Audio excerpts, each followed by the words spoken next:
Hi guys, today I'd like to talk to you about wrapping up your cables so they are neat and tidy. In the normal case, I would just use these velcros.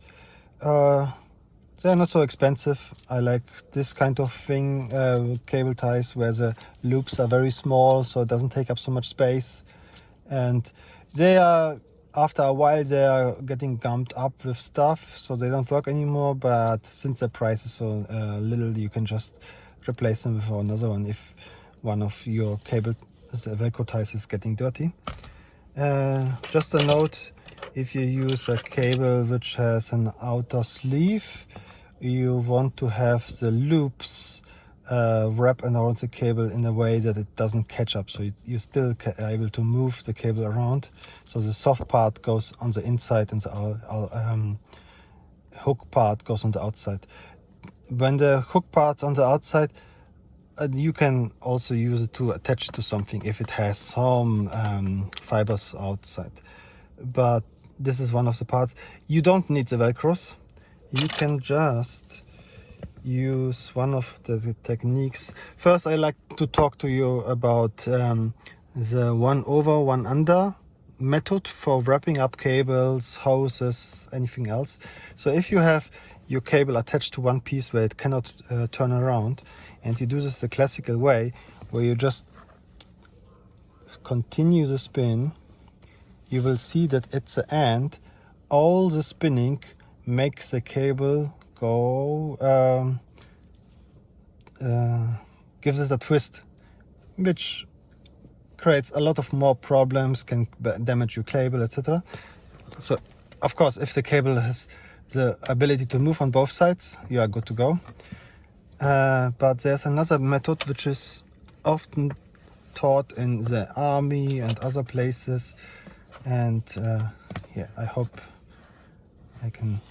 So you wrap one loop normal, and the next loop you flip it around and go under the loop.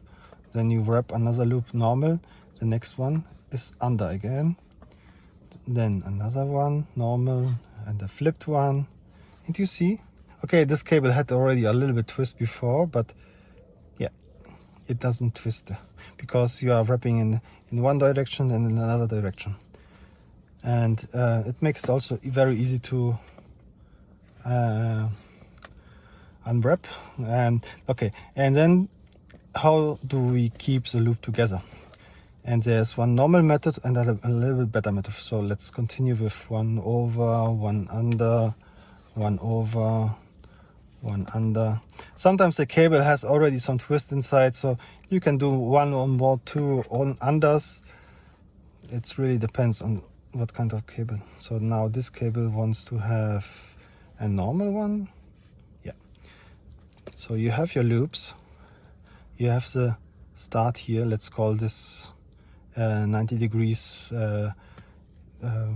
USB cable, the beginning.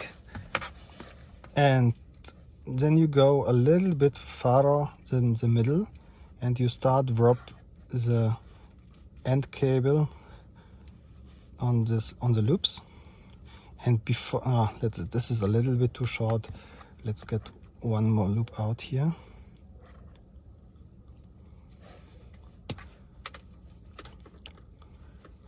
And let's continue this. You want the loops go into the direction of the beginning of the cable. And then you put here a loop through this and put your end of the cable through this. And the nice thing about this is, if someone pulls now on this here, it's still getting held back by this loop, so it doesn't unwrap very easily. The cables don't have a strong bend radius which could damage it, and neat and tidy and very easy to open. You don't need any extra hardware for this. Yeah, hope this helps.